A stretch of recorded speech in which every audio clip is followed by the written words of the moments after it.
Hola, ¿qué tal? ¿Cómo les va? Muy bienvenidos a Tesis de Salud, el programa en el que abordamos la salud, pero de una manera diferente. Hoy vamos a enseñarte a cuidar tu corazón, así que no te vayas, quédate ahí porque vamos a saber todo lo que necesitamos saber para prevenir un infarto, por ejemplo. Y también vamos a conocer bien desde adentro una organización más que admirable como es Médicos Sin Frontera. Enseguida, presentación y ya venimos con Tesis de Salud.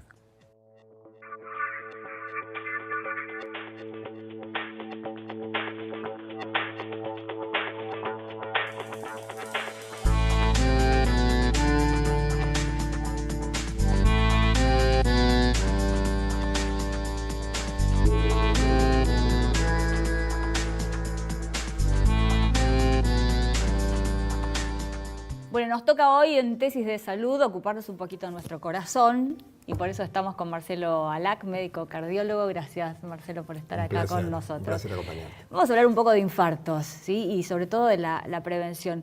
Ya infarto no es tan mala palabra como antes, ¿no? Se le bajaron un poco los decibeles. ¿Eso es bueno o es malo? No, definitivamente es bueno. Vos pensás que antes, cuando vos hablabas de infarto, la persona estaba 6 meses guardado en la casa. No se podía mover, no lo dejaban levantarse, no dejaban hacer esto, no dejaban hacer aquello. Un infarto era sinónimo de estar 6 meses sin trabajar, sin tener contacto con el mundo exterior, no levantar la bolsa, no mover, nada. Cambiar tu vida completamente. Sí, totalmente. Eso cambió. Mira, más o menos calculá que en la década del 80 empezaron a aparecer las unidades coronarias y empezamos a entender que no solo que no tienen que estar guardados sin actividad, tienen que hacer mucha actividad. Así que el paradigma de cómo recuperar o rehabilitar, se dice en términos médicos, cómo rehabilitar cardiovascularmente a una persona es justamente hacerlo hacer ejercicio. A ver, ¿qué es un infarto? Empecemos por el Bien, ABC. Buen punto. Mira, no son todos los infartos iguales, pero globalmente nosotros podemos decir que un infarto ocurre cuando una arteria interrumpe el flujo, deja de pasar sangre y el territorio al cual llegaba toda esa sangre con oxígeno, que es el alimento del músculo en definitiva, se interrumpió. No llega más comida a ese sector. Imagínate una gran autopista, se interrumpe el flujo, ¿qué es lo que pasa en esos casos? Empiezan a aparecer un montón de colaterales para tratar de que el flujo trate de descomprimirse por algún lado. Claro. Eso mismo hace el corazón. Son colaterales que habitualmente existen, simplemente que se reclutan en los momentos de crisis, es decir, cuando hay una interrupción empiezan a reclutarse todas esas colaterales y es lo que en la jerga popular se dice hizo como un bypass natural. Claro. Bueno, justamente porque aparecen todas estas colaterales, pero básicamente es una interrupción de flujo. El punto es que no todos los infartos son iguales. Vos tenés infartos, hay un grupo no despreciable, 1 de cada 4, que debutan con una muerte súbita. Debutan 1 de grave. cada 4. 1 de cada 4. Es un debut grave. Es Sí. decir, arrancan con todo. Arrancan con una persona que hizo una muerte súbita. ¿Sabes cuál es la mejor forma de entender una muerte súbita? Porque la gente dice, bueno, pero yo me daré cuenta si una persona hace una muerte súbita en la calle. Sí. En algunos lavaderos en el planeta ocurre que hay como muñecos con aire que están ahí moviendo la manito. Sí. Imagínate que le sacan la fuente de aire. Se implosiona. Inmediatamente. Eso es una muerte súbita. Pierde el tono muscular y la persona se cae golpeando contra todo lo que está a su paso. Es una muerte súbita. 1 de cada 4. No hay forma de reanimar ahí, Sí, en ese caso. ahí es donde es muy importante todo lo que tiene que ver con RCP, cómo reanimar a una persona con las manos. Es todo un tema como para tratarlo realmente en sí mismo, la rehabilitación, la recuperación de una persona, la resucitación de una muerte súbita. Es 1 de cada 4. Después tenés otro grupo muchísimo más chico, menos del 5%, que ni se enteraron. Va a hacerse un riesgo quirúrgico, te traen todos los papeles, se hace el electro, se hace todas las evaluaciones, la ergometría. Sí. Doctor, por favor, podemos hacer un riesgo quirúrgico, lo evaluás. El riesgo quirúrgico es una evaluación médica, no es solamente hacerse un electro. Cuando lo evaluás decís, ¿usted tuvo alguna vez un infarto? No, doctor, ¿de qué me está hablando? Sí, tuvo, a ver, por lo que veo acá, ¿hubo algún infarto? No, yo ni me enteré. Bueno, posiblemente algún dolor que pasó desapercibido, un dolor que no se le dio importancia, no fue de mucha intensidad probablemente, o quizá hay gente que tiene un umbral muy particular y lo puede tolerar, Claro. pero pasan desapercibidos. El grueso, por supuesto, está en el lote del medio. Es decir, tenés más o menos 70-75% de pacientes que cursan su infarto con todos los síntomas clásicos. ¿Cuáles son los síntomas clásicos? Y después nos ocupamos un poquito de esos otros dos grupos que también son Mirá que no sabemos si hay algún hipocondríaco en la audiencia, pero sí los podemos contar. A ver, básicamente la descripción del dolor de pecho, hay muchísimo escrito sobre eso, en el hombre, en general, por eso hagamos la distinción de género, eso es un buen punto para distinguirlo. Es la pata de elefante sobre el tórax, es decir, ese dolor en mesocardio que uno siente como un dolor opresivo en el recorrido de la corbata, a veces puede trasladarse a los brazos con sensación de hormigueo, en el maxilar inferior. ¿Es dolor o sensación de falta de aire? En ese orden. Es dolor, a veces es opresión, sensación. Angina deriva de angor, y angor es angustia. Si yo te digo que sentís angustia, es muy difícil. A ver, tendremos que traer a algún psiquiatra que nos ilustre un poquitito cuál sería la sensación de angustia en términos cardiológicos, pero en sí esa sensación de desasosiego, sensación de muerte, eso es un poco angor, eso es angustia, es dolor, pero un dolor opresivo, algo que aprieta, que va más allá de lo que la persona pueda apretarse y decir, es esto lo que me molesta. Claro. No, esto es algo que va mucho más adentro, eso es lo típico. Hay muchos estudios que dicen que en las mujeres, por eso es interesante distinguir qué es típico y qué es atípico. En las mujeres se dice que el dolor es atípico o que la presentación del infarto es atípica. A ver, típico o atípico con respecto a qué. Lo típico es lo del hombre y lo atípico es lo de la mujer. No, es una enfermedad diferente. ¿Y cómo viene en la mujer? En la mujer hay muchos estudios que te dicen que quizá la manifestación más habitual en los últimos meses antes de presentar el infarto es que la señora te consulta porque dice, tengo una sensación de cansancio todo el día, me levanto y ya estoy agotada y no hice nada. A ver, no es el agotamiento después de haber hecho muchas cosas, es el agotamiento sin explicación. Para meterle algún otro síntoma, porque en este momento están hay unos cuantos todos mirando diciendo, corriendo a llamar al servicio de emergencia. No, por supuesto que después hay estudios que muestran que la mujer también tiene el dolor de pecho, opresivo, es decir, sensación de falta de aire, como vos decías. Hay un montón de otros síntomas clásicos, pero la realidad es que es muchísimo más pleomórfico, es mucho más camaleónico, hay más formas de manifestación en la mujer que en el hombre. Bueno, y vamos con estos síntomas al médico, ¿no? ¿Qué estudios nos tiene que hacer? Porque son síntomas bastante parecidos a otras patologías, ¿no? También las que estás describiendo, incluso a la angustia, que quizás uno me duele el pecho, ¿no? ¿Cómo sabemos si tenemos que iniciar algún tratamiento? ¿Cómo prevenimos un infarto? Mira, en general la sociedad tiene como en esto fallamos todos, desde la educación, tanto hacia la comunidad como internamente hacia la comunidad médica, comunidad en general y comunidad médica, que tenemos que educar que todos estos síntomas pueden corresponder a un infarto, pero la realidad es que hay que hacer una serie de estudios para descartarlo. Cuando una persona consulta por un dolor de pecho, hay una serie de prácticas que uno tiene que hacer para diagnosticar que esto realmente tenga que ver con lo coronario. Si nosotros ya llegamos a esa instancia donde a través de un electro, el electro es una fotografía que yo tengo de tu corazón, ¿sí? A través de esa instancia yo ya sé que es un infarto, el próximo paso es la internación y ahora te cuento cómo seguimos, qué hacemos con esa persona. El problema es con el que vos le haces el electro, no tiene nada. El electro no dice nada. Yo te saqué una foto, es la diferencia entre una foto y un video. Yo te tengo que hacer muchos electros seguidos, como podría ser una ergometría, por ejemplo. La ergometría es el electro de esfuerzo. O sea, la persona la pones, te habrás hecho alguna vez, en una cinta o en una bicicleta, la sometés a un ejercicio y ves cómo funciona su corazón cuando lo apremiás, cuando lo exigís, cuando le decís, a ver, ¿y ahora qué? Porque cuando está tranquilito acostado en la camilla, no tiene demasiada exigencia. El problema es cuando vos le exigís. Claro. En esa instancia, vos lo que podés ver es cómo responde frente al esfuerzo, ¿sí? Vos lo que haces de alguna manera es predecir, entre comillas, qué chances hay de que esa persona tenga un evento cardiovascular en los próximos 6 meses. Eso es lo que haces con una ergometría, ¿sí? Pero el punto, lo que te divide aguas hoy por hoy, inicialmente, es primero el síntoma.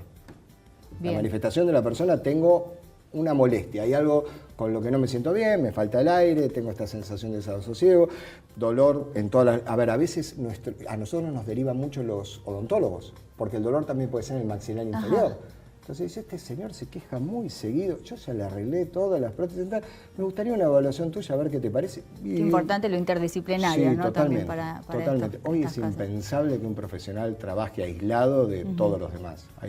Los gastroenterólogos, hay mucha gente que consulta por ahí con un dolor en la boca del estómago. La verdad. Y a ver, estos síntomas que estamos describiendo, ¿no? Que es el del infarto más común, si se quiere. ¿A cuánto estamos de que se produzca el episodio del infarto cuando empezamos a tener estas manifestaciones? Es una buena pregunta y es muy difícil de responderlo. La realidad es que, por supuesto que algo de muchísima intensidad o de mucha duración o de mucha iteración, que se repita muy seguido, y estás pensando en cualquier momento, esa arteria está acusando recibo, está gritando, esa arteria está solicitando auxilio, por supuesto que sí. Pero la realidad es que hay mucha gente que está con estos dolores en forma reiterativa y sin embargo termina de algún modo precondicionando su corazón y no terminan infartándose. Claro. O funcionan ¿no? las arterias paralelas. O funcionan las colaterales y más o menos va zafando de esa manera, y a veces por ahí, funcionando las colaterales, se infarta, pero no tiene un impacto clínico como si nada hubiera pasado. Masivo, claro. Por eso los infartos más graves son los infartos de gente joven, porque tuvo poco tiempo de prepararse. Claro. La persona más añosa, en general, por supuesto que después entran a correr otras variables, pero en general es como que ya fue preparando su circulación a algo que no funcionaba bien. Cuando de golpe se interrumpe una avenida, ¿no? No. Ahora, ¿qué hacemos ante un infarto? Bien, es un buen punto. Mira, la mejor respuesta, la que todos estamos de acuerdo, todos los cardiólogos, y esto es transversal a todos los países, particularmente en Latinoamérica solemos hacer muchos consensos al respecto, es que lo mejor es lo más rápido. ¿Sí? Como intervencionista, nosotros muchas veces cuando una arteria está ocluida y tenemos el cardiólogo clínico, nos deriva a ese paciente, lo metemos en la sala, le hacemos un estudio, una angiografía, un cateterismo y miramos dónde está la arteria ocluida y la desobstruimos, la destapamos. ¿Puede estar en cualquier parte del organismo? La oclusión no, en este caso estamos hablando de infarto del corazón, pero sí existen infartos de otros órganos. Okay. Pero específicamente con respecto a infarto del corazón, hay 3 arterias coronarias, una coronaria izquierda que tiene 2 ramas y una coronaria derecha, cualquiera de esas 3 puede estar ocluida. ¿Sí? Entonces lo primero que hacemos es entrarlo a la sala al paciente, hacerle un estudio diagnóstico y ver dónde está la obstrucción y se desobstruye. Eso es lo que nosotros hacemos, es colocar como una cuerdita muy finita dentro de la arteria, poner un baloncito y terminar con un stent, exactamente. Y de esa manera vos recuperaste todo el flujo. Pero ¿qué pasa con aquellos lugares? A ver, a lo largo de toda Latinoamérica, si vos mirás, hay salas repartidas por todos lados. Pero puede ocurrir que una persona esté a 300 kilómetros de la sala más cercana. Sí. Entonces, si yo te digo, hay que derivarlo y quizá para llegar ahí tarda 3 horas, no estamos a tiempo. Hay medicación para eso se llama trombolíticos. Lo que hacen es, trombo, la palabra lo explica, y líticos que lo rompe el trombo. Esa sustancia, por vía endovenosa, le ponemos una sustancia y lisa, lo disuelve el trombo. Por eso digo, lo mejor es lo más rápido. Bien. Sería una necedad pensar en que hay que hacerle una u otra estrategia. Hay que hacerle lo que sea más rápido. Perfecto. ¿Y ese tiene alguna contraindicación? Sí. Porque da la sensación que es más natural, ¿no? No tenés que meter nada en el organismo. Lo que pasa es que vos lo haces sin ver. No hay nada mejor que tomar cualquier conducta en medicina viendo qué es lo que está ocurriendo. Claro. O cuando vos haces el cateterismo, ves cuál es la arteria que está enferma y, por ejemplo, podés indicar también medicación que tiene un efecto símil trombolítico, pero que vos la administrás para disolver algún trombo agregado y vas a tratar específicamente esa lesión de la arteria como algo más mecánico y más dirigido, más preciso. ¿Sí? Vos pensás que cuando vos haces un trombolítico para que esto tenga efecto a nivel miocárdico, vos lo estás inyectando en una vena del brazo. Entonces, de alguna manera tu dosis tiene que ser una dosis importante. Claro, para que haga el recorrido. Para que todo el recorrido y limpie todo ese trombo. Pero ojo, esa persona puede tener algún territorio. Por ejemplo, en la gente de mayor, tercera edad, muchas veces ocurre que tiene alteraciones en la vasculatura del tubo digestivo. Entonces vos le diste un trombolítico, hizo un sangrado digestivo. El sangrado no es una complicación y ya. Que antes uno decía, se complicó, qué macana. No. El sangrado provoca mayor tiempo de internación y mayor mortalidad. Por lo tanto, tener un sangrado no es algo inocente que uno dice, qué macana, se complicó y sangró. No, hay que tener mucho cuidado, hay que evitar el sangrado, a eso voy. Ahora, en los casos en los que se da la forma de muerte súbita, como decíamos al comienzo, ¿se pudo haber evitado? Hay que hacerse estudios ¿no? rutinariamente que pueden llegar a indicarte eso. ¿Hubo alguna alarma que dejamos pasar? A, B y C son correctas, diría múltiple choice. La realidad es que sí se pueden hacer estudios. Estos estudios no tienen una certeza absoluta, pero de repente volvamos a la ergometría que yo te decía antes. La ergometría lo que te termina informando es qué carga tu corazón está dispuesto a tolerar y hacerlo de una manera digna, sin alteraciones. Después hay estudios de mayor complejidad, como una cámara gamma, como un ECOS-3. Hay otros que te van sumando, pero ninguno tiene una certeza del 100%. Te da una perspectiva hacia dónde estás. O sea, no lo podés prever, pero podés hacer mucho para corregirlo y para decir, si hay algo que no está bien, hay que corregir todos los factores de riesgo. Bien, y para ir terminando, ¿no? Sí. ¿Cómo cuidamos nuestro corazón para no tener menos chances de que nos ocurra, digamos, en cuanto a actividad física, alimentación, cuidados generales? Bien, mira, hay tres A ver, supongamos, esta es una mesa muy particular, es muy moderna, pero digamos en general, las mesas tienen cuatro patas. Convengamos que es así. Del ejemplo, justo acá me boicotearon, la producción me boicoteó el ejemplo, pero digo, a ver, la realidad es que vos con buena educación dirigida a la comunidad, con el control de los factores de riesgo,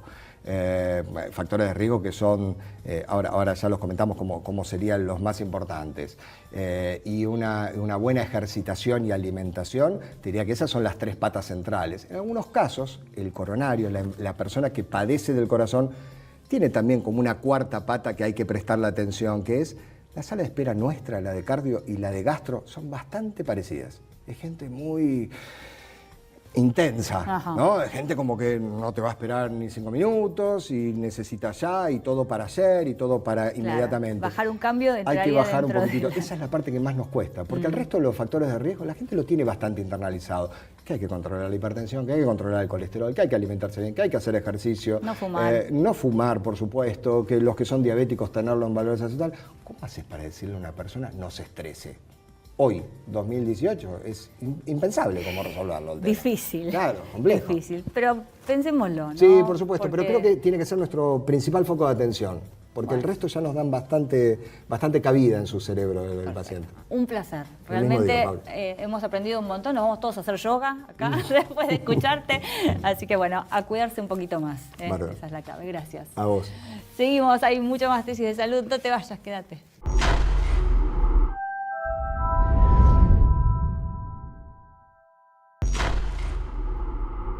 Bueno, todos aquellos que eligen ser médicos como profesión tienen vocación de compromiso social sin lugar a duda, pero mucho más quien elige sumarse también a una organización como Médicos Sin Frontera. Es el caso de Claudia Hermeninto, que está acá con nosotros hace casi 3 décadas que forma parte de esta ONG. Gracias por estar. Muchas gracias. Y compartir tu experiencia con nosotros, porque es una experiencia realmente admirable y maravillosa. Contá un poquito, para quienes no tengan conocimiento profundo, ¿qué es esta ONG? ¿A qué se dedican? Bien, Médicos Sin Fronteras es una organización internacional, humanitaria. Trabajamos en la asistencia médica en poblaciones, vulnerables, víctimas en situaciones de catástrofes naturales, en conflictos armados, en todo lo que hace, a situaciones de epidemias, de hambrunas, de enfermedades olvidadas. Y bueno, y allí estamos nosotros. ¿Con qué situaciones extremas te has encontrado? Fundamentalmente trabajando en contextos africanos. A mí lo que nunca deja, de emocionarme es el hambre. Entonces, en situaciones de hambrunas, como fue Níger, en el cual trabajé en 4 oportunidades en ese país, en una oportunidad en límite con Mali, después límite con Nigeria, o sea, conociendo, realmente las entrañas del país. Estamos hablando del país más pobre del mundo, siempre están en disputa con Haití para ver cuál es el país más pobre del mundo, con una, analfabetismo a nivel de mujeres, y lo digo un poco porque en relación a eso prácticamente el 75%. Una sociedad machista, además, ¿no? Porque, sí, una cuestión, a nivel religioso musulmán, polígamos, pero además una cuestión de estructura, si se quiere, de revertir todo esto es muy difícil. Y con un complejo situación de sequía a nivel climático, un avance, de lo que es el desierto de Sahara, y la poca producción que tienen de alimentación lleva, a esta situación de hambruna, que hay como un ciclo anual y en el cual tenemos una mortalidad enorme. Y bueno. ¿De qué cifras estamos hablando? O sea, en situaciones, de hablar en relación de 1 a 5 años, tenemos aproximadamente a veces un 50% de mortalidad. Es una locura. Altísimo. ¿Cómo puede pasar, ¿no? En el siglo XXI haya gente, chicos sobre todo, que se mueran de hambre? Totalmente. Y yo creo que esa es una de las situaciones que a mí como médica, pero como ser humano, es como que siempre me ha doblegado, ¿no? Es algo tan inentendible, ¿no? Tan difícil. Ver morir gente de hambre, yo creo que es el sumum, de las situaciones de desesperación. Sí. Y bueno, y después obviamente todo lo que lleva a la situación de conflictos, a la situación de pertenecer, digamos, de trabajar en situaciones en donde uno dice que bueno, que no hay, digamos, solución, pero sin embargo, bueno, Médicos Sin Fronteras, y esto hablo yo ya desde el terreno, como organización somos muchas veces una de las pocas organizaciones que estamos, inclusive me ha pasado, por ejemplo, en República Democrática del Congo, de gente de decirnos, ¿qué hacen ustedes acá? ¿Cuánto dependen de la solidaridad? Prácticamente, digamos, Médicos Sin Fronteras tiene más de 6 millones en este momento de gente que voluntariamente, digamos, aporta, y nosotros tenemos el 90% prácticamente de nuestra, digamos, capacidad de reacción y de intervenciones a través de esto, digamos, de donaciones no, porque al ser no gubernamental no recibimos, digamos, aportes, sino que trabajamos gracias al dinero desinteresado de la gente. ¿Y cuál dirías, ¿no, después de todas tus experiencias, tus viajes, qué es el motivo por el cual, por ejemplo, hoy por hoy una persona se muere de hambre? Malas políticas, cuestiones culturales, ubicación geográfica, falta de solidaridad. Sí, yo creo que hay diversos componentes, obviamente que a nivel político sobre todo, son situaciones que se manejan todo lo que son crisis, tienen mucho que ver también con los intereses que hay detrás de todo esto. Yo siempre digo que cuando hay una crisis, un genocidio de lo que fue Ruanda en el 94, todas estas situaciones, digamos, de crisis extrema, detrás hay una lectura política. No todo ocurre, digamos, de casualidad. Pero en esto yo creo que también hay una cuestión, sí, de nuevo, de asumir, digamos, políticas internacionales a nivel de salud y de compromiso, digamos, de ayuda, pero no una cuestión simplemente de ayuda en el momento, sino de desarrollo y de comprometerse, porque todo va ligado a la mano de lo que es la educación, la salud, la vivienda, digamos, son necesidades básicas y satisfechas.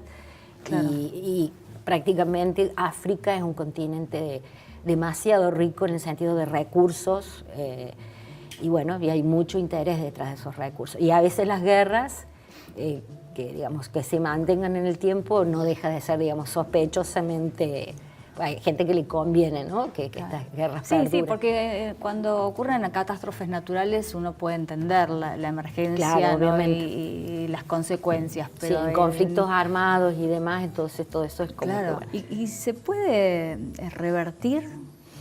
Yo en situaciones así, yo muchas veces, digamos, me he planteado, inclusive hablando una vez con una reunión muy grande que tuvimos de muchas organizaciones, y yo digo, en tanto y cuanto, y esto ya es un pensamiento muy personal, pero estos países, por ejemplo, tengan deuda externa, por ejemplo, o sea, ¿a quién le deben qué cosa? O sea, se lo estamos poniendo de rodillas en situaciones, digamos, de injusticia, o sea, ¿hasta cuándo se los va a seguir exprimiendo, ¿no? Porque detrás de eso hay uranio, detrás de eso hay petróleo, detrás de eso, o sea, hay muchos intereses. Nigeria, Níger, todo lo que es esa zona, digamos, está muy, digamos, explotada en términos de recursos naturales, claro, ¿no? Entonces, ¿y el argentino se involucra? Sí, o sea, desde el punto de vista, digamos, de trabajo, tenemos aproximadamente nosotros anualmente 100, 120 voluntarios profesionales que trabajan, más o menos la mitad son argentinos. Cuando digo profesionales hablo de sanitarios y no sanitarios, médicos, enfermeros, logistas, lo que es el área de ingeniería, arquitectura, administración, porque tenemos, digamos, son variopintos, digamos, los equipos. Y después a nivel de ayuda económica, sí, tenemos más de 120.000 socios, gente que aporta mensualmente y que colabora, digamos, con, bueno, con nuestro trabajo, ¿no? ¿Qué te pasa cuando te relacionas con la gente a la que vas a ayudar, ¿no? ¿Cómo reaccionan? ¿Cómo son esas experiencias? A ver, yo de tantos años y de haberme ido muy joven, prácticamente yo cuando vuelvo al África es como que llego a mi casa. O sea, es la sensación esa de volver, el clima, los olores, la gente, la ternura, porque aún en el sufrimiento y en el dolor hay una cuestión, si se quiere, cultural, bueno, festejar la vida, ¿no? Entonces hay mucho de danza, hay mucho de el afecto de tocarse, de reírse. Y mostrar agradecimiento, ¿no? Totalmente, plenamente. Es bellísimo, o sea, yo me siento... Uno da, pero ¿cuánto recibe, no, en esos casos? Enorme. Bueno, ojalá hayas contagiado Ojalá. tus ganas de hacer y de ayudar al prójimo. Y el que quiere colaborar, ¿cómo lo puede hacer? Bien, tenemos una página web que es www.msf, de Médicos Sin Fronteras.org, de organización. Bueno, ojalá que no se escriban muchos mails, que mucha gente se le haya despertado esas ganas Sí. de ayudar y que lo haga. Bien. ¿Sí? Bueno, un placer. Gracias. Muy admirable lo que haces, de verdad. Gracias a vos. Felicitaciones. Gracias. Hay más tesis de salud, no te vayas.